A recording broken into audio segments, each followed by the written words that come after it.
হেইলুর এই smart ওয়াচের look অন্যান্য যেসব স্মার্ট ওয়াচ থাকছে সেগুলোর চেয়ে একটু আলাদা। অনেকে এটাকে এই ওয়াচের ইউনিক একটা ব্যাপার বলতে পারেন, আবার অনেকে হয়তো এই ডিজাইনটাকে খুব একটা পছন্দ করবেন না। এটা ওভাল শেপের ওয়াচ। অনেক স্মার্ট ওয়াচ যেমন গোলাকার থাকে কিংবা স্ট্রেট স্কোয়ার শেপের হয়ে থাকে, এই ওয়াচের ডিজাইনটা তেমনটা না। তবে সব মিলিয়ে এটা কিছুটা ডিফারেন্ট লুকের ওয়াচ, এটা মানতেই হবে। এটি হচ্ছে হেইলু RS5। অফিসিয়ালিটি পাওয়া যাবে মোশন ভিউতে, এবং এই ওয়াচের পারচেস লিঙ্ক এবং অন্যান্য ডিটেল থাকলো আমাদের ভিডিও ডেসক্রিপশনে। প্রথমে এই ওয়াচের 3টা টপ ফিচারের কথা জানিয়ে রাখি, এবং শুরুতেই বলতে হয় এই ওয়াচের ফেব্রিক স্ট্র্যাপের কথা, যেটি এই ওয়াচের বক্সে এক্সট্রা স্ট্র্যাপ হিসেবে পাওয়া যাবে। রেগুলার সিলিকন স্ট্র্যাপ এই ওয়াচের সাথে পাবেন, যেগুলো 22 মিলিমিটার, খুব সহজে এগুলো চেঞ্জ করা যায়। বাট এই ফেব্রিক স্ট্র্যাপটা আমার কাছে খুব বেশি ভালো লেগেছে, কারণ এটার মধ্যে স্পোর্টি এক ধরনের লুক থাকছে। এটার কালার খুব একটা ভাইব্রান্ট না, অনেকটাই নিউট্রাল। সো ছেলে মেয়ে যে কেউ এটি পড়তে পারবেন। তবে জানিয়ে রাখি এই ওয়াচের কিন্তু আরেকটি সিলভার কালার ভ্যারিয়েন্ট থাকছে, যার সাথে ডিফারেন্ট লুকের স্ট্র্যাপও পাওয়া যাবে। দ্বিতীয় যে টপ ফিচার থাকছে সেটা হচ্ছে RS5 এর ডিসপ্লে। প্রথম কথা হচ্ছে এটি সুপার ব্রাইট, মানে পিক ব্রাইটনেস হচ্ছে 1000 নিটস। সো এই ভয়াবহ রোদের মধ্যেও আমি এটি ব্যবহার করে দেখেছি, একদম ডিরেক্ট সানলাইটে থাকলেও এই ডিসপ্লেটি একদমই জল করে। সেই সাথে কালার রিপ্রোডাকশন ক্লারিটি একদমই ওকে, মানে ডিসপ্লেটা একদমই টপ নচ। এতে থাকছে 2.01 ইঞ্চের একটি ডিসপ্লে, যার রেজুলেশন হচ্ছে 410x520। সো বুঝতেই পারছেন এর ক্লারিটি কতটা বেটার। নেক্সট টপ ফিচার হচ্ছে এই ওয়াচের ব্যাটারি। এতে 300 মিলিঅ্যাম্পের ব্যাটারি থাকছে, এবং হেইলু যেটা ক্লেম করেছে সেটা হচ্ছে আপনি যদি 24 ঘন্টা হার্টের মনিটরটা অন রাখেন, সেক্ষেত্রেও কিন্তু এতে আপনি 9 দিনের মতো ব্যাটারি ব্যাকআপ পাবেন। তো এই ওয়াচের টপ ফিচারগুলো জানিয়ে দিলাম। এবার দেখা যাক রিয়েল লাইফ ইউজিংয়ের ক্ষেত্রে এটি কেমন ছিল, এবং এই ওয়াচ নিয়ে আমার এক্সপিরিয়েন্স কেমন ছিল। প্রথম কথা হচ্ছে এই ওয়াচটি স্টাইলিশ, হালকা পাতলা। স্ট্র্যাপ সহ এর ওজন হচ্ছে 51 গ্রামের মতো, মানে হাতে পরে থাকলে এক্সট্রা কোনো বার্ডেনই মনে হয় না। এবং জানিয়ে রাখি এটার যে ব্যাজেল সেটা এয়ারক্রাফট গ্রেডের ম্যাটেরিয়াল, মানে এটি যথেষ্ট স্ট্রং, তবে একদমই লাইট ওয়েট।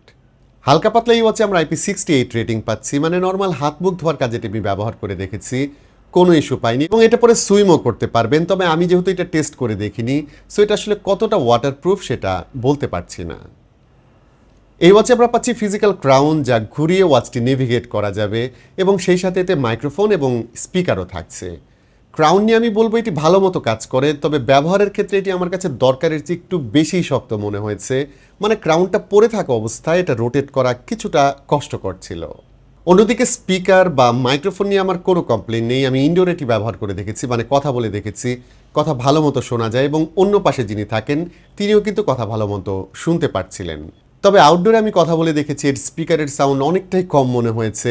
সো ঘরের ভেতর কথা বলে যেরকম আরাম পাবেন, যখন বাইরে থাকবেন এর স্পিকারটা কিন্তু খুব একটা ভালো সাপোর্ট নাও দিতে পারে।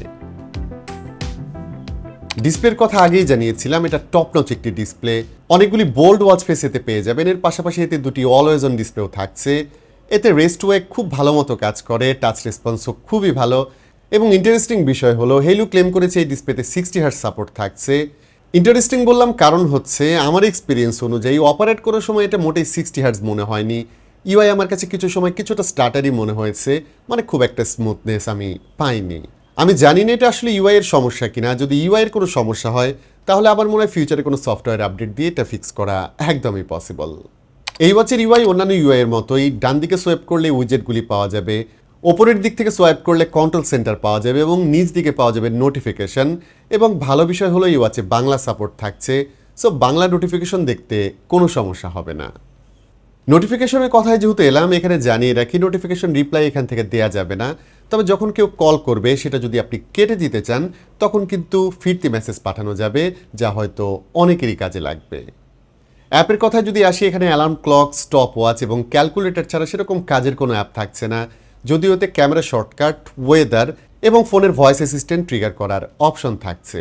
তবে এর বাইরে এতে হেলথ মেজারমেন্টের অনেক ফিচারই পাওয়া যাবে। লাইক এই ওয়াচে 24 আওয়ার্স হার্ট রেট মনিটর থাকছে, blood oxygen measurement, step level দেখা সহ আরও অনেক ফিচারই এতে পাওয়া যাবে।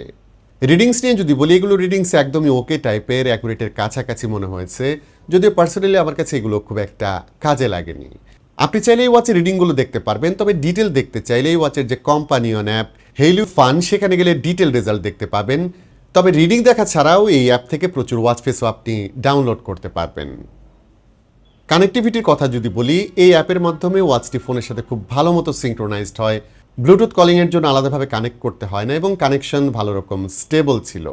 অন্যদিকে স্পোর্টস মোডের কথা যদি বলি, এখানে 150টির ওপর স্পোর্টস মোড পাওয়া যাবে, যেখানে বেসিক ওয়াকিং থেকে শুরু করে অনেক ধরনের স্পোর্টস মোডই পেয়ে যাবেন। ব্যাটারি ব্যাকআপের কথা আগেই জেনেছিলাম, এই হচ্ছে 9 দিনের মতো ব্যাটারি ব্যাকআপ পাওয়া যাবে, যেটা হেলো ক্লেম করেছে। বাট আমি হচ্ছে ব্যবহার করে দেখেছি, এতে মোটামুটি সপ্তাহখানেকের মতো ব্যাটারি ব্যাকআপ পাওয়া যায়, যেটা আমার কাছে ভালোই মনে হয়েছে। মানে 4-5 দিন পর পরেই ওয়াচটি চার্জ করলে আরামেই ব্যবহার করতে পারবেন। তবে একটা বিষয় জানিয়ে রাখি, যদি এই ওয়াচে সবসময় অলওয়েজ অন ডিসপ্লেটা অন করে রাখেন বা খুব বেশি ব্রাইটনেস দিয়ে যদি এই ওয়াচটি ব্যবহার করেন, তাহলে কিন্তু 3-4 দিনের ওপর ব্যাটারি ব্যাকআপ পাবেন না। অন্যদিকে চার্জ করার জন্য এই ওয়াচে থাকছে ম্যাগনেটিক চার্জার, যেটা খুব বেশি স্ট্রং ছিল না এবং এটা দিয়ে ওয়াচটি ফুল চার্জ করতে মোটামুটি 1.5 ঘন্টার মতো সময় লাগে।